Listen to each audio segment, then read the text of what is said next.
Assalomu alaykum. Bugun sizlar bilan 41-savolni bajarishni o'rganamiz. 41-savol ikkita qismdan tashkil topadi va yopiq test bo'ladi. Ya'ni ABCD variantli emas, yopiq test bo'ladi. Siz uni yozishingiz kerak bo'ladi javobini.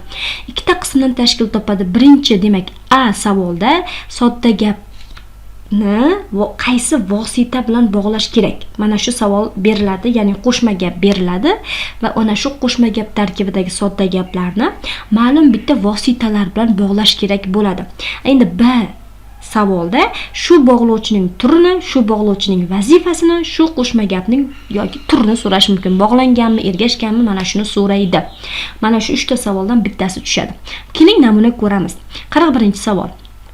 Berilgan gaplarni grammatik jihatdan to'g'ri bog'lang. Yog'insiz bulut ham saxovatsiz bulut singaridir. Yerga quyosh nurini o'tkazadi, yomg'ir yog'dirib giyoh undiradi. Ikkinchi va uchinchi gapni qanday grammatik vosita yordamida to'g'ri bog'lash mumkin? Bizga mana bu ikkinchi gap, uchinchi gap kerak va gapning mazmuniga ham bu yerda e'tibor berishimiz kerak. Yog'insiz bulut ham saxovatsiz bulut singaridir. Demak, yog'insiz bulut haqida ketyapti, saxovatsiz bulutga o'xshatyapti uni.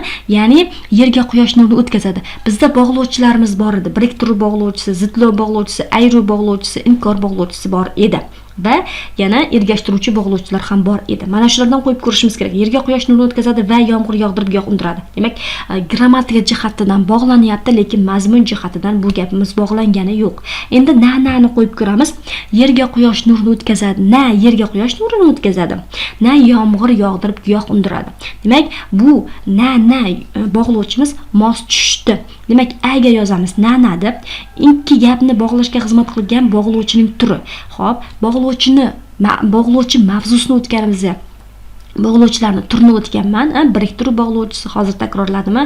Shart bog'lovchilari, ayruv bog'lovchilari, sabab bog'lovchilari, inkor bog'lovchisi, ayruv bog'lovchisi bor edi. Demak, namiz mana shularning ichidan inkor bog'lovchisiga kirar edi. Mana bog'lovchilarni o'rganishning, demak, foydasi. Demak, mana shu yerda ishlatasiz bog'lovchilarni.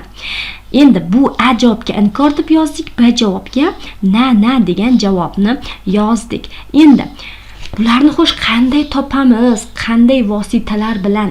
Agar qo'shma gapning turini so'raydigan bo'lsa, biz uni qayerdan bilamiz? Qanday vositalarni qo'yamiz? Xo'p, bog'lovchini bilaman. Qolganlarni qayerdan topaman desangiz, demak, buning yechimi oddiy. Mana bu demak, faylda joylashgan. Bog'langan qo'shma gap vositalari. Agar gapingizni mana bu vositalar bilan bog'lasangiz, u bog'langan qo'shma gap bo'ladi. Bu qaysi vosita? Mana shularni yodlab oling, bo'ldi, boshqa narsa kerak emas sizga. Bog'lovchisiz qo'shma gap, bog'langan qo'shma gap, ergashgan qo'shma gap nimasi yo'q. Faqat mana shuni yodlab qoling. Qarang. Va bilan bog'lasangiz, va bilan, ammo lekin biroq balki, dam goh, ya'ni ayruv bog'lovchilarimiz bor-ku, goh, dam ba'zan, yo, na bo'lsa esa so'zlari shu 6 ta vosita bilan bog'lansa, u bog'langan qo'shma gap bo'ladi. Ya'ni mana bu savol berilsa, mana sodda gapni bir vosita bilan bog'lash kerak bo'ladi. Ya'ni birinchi gap mana bu savol bersa, B qismda shu qo'shma gapning turini toping deyilgan bo'lsa, demak, siz mana bu vositalar bilan hozir o'rgatgan 6 ta vosita bilan bog'lasangiz, qo'shma gapning turini toping deganga siz bog'langan qo'shma gap deb yozasiz. Bo'ldi, buni boshqa muammosi yo'q. Endi yana shunday so'rash mumkin.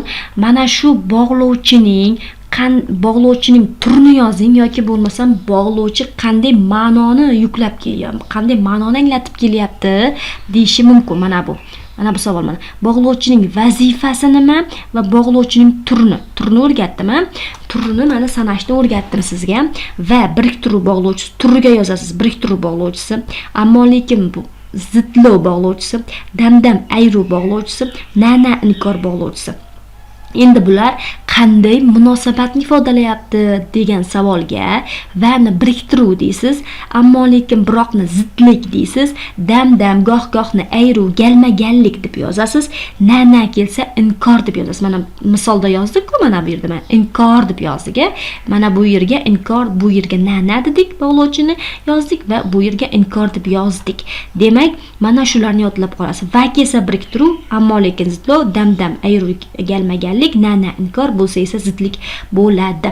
Endi ikkinchisiga o'tamiz. Ergashgan qo'shma gaplarni vositasi. Agar mana bu vositalar bilan bog'lansa, agar basharti mana shu so'zlar bilan bog'lansa, agar, chunki, toki, shuning uchun, shu sababli, shu tufayli, demak, qurilmalari bilan bog'lansa, u gapimiz, demak, qo'shma gapning qaysi turiga kiradi degan savol tushsa, bular kelganda siz ergashgan qo'shma gap deb yozasiz qo'shma gapning turiga.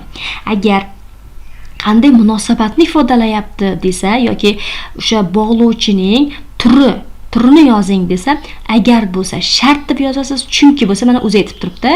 Chunki mana shuning uchun, shu sababli sababini ifodalab kelyapti. Toki bilan bog'lasangiz maqsad deb yozasiz. Buni qiyin joyi yo'q. Demak, mana shu bog'lovchi vositalarni eslab yozib olamiz. Agar, chunki, toki ergashgan qo'shma gap, shuning uchun, shu sababli bo'lsa ergashgan qo'shma gapni hosil qilyapti va ammo, lekin, biroq, dam yo nana bo'lsa bog'langan qo'shma gapni hosil qilyapti. Buni yechimi mana shu hisoblanadi. Boshqa oshiqcha narsani bilishingiz sizdan talab qilinmaydi. Demak, mana shu xuddi shu savol va bu savolni bog'lashga bitta vosita qo'yasiz va u vosita qaysi turga kiryapti? Bog'langan qo'shma gapmi, ergashgan qo'shma gapmi yoki bog'lovchining turi? Qaysi bog'lovchi?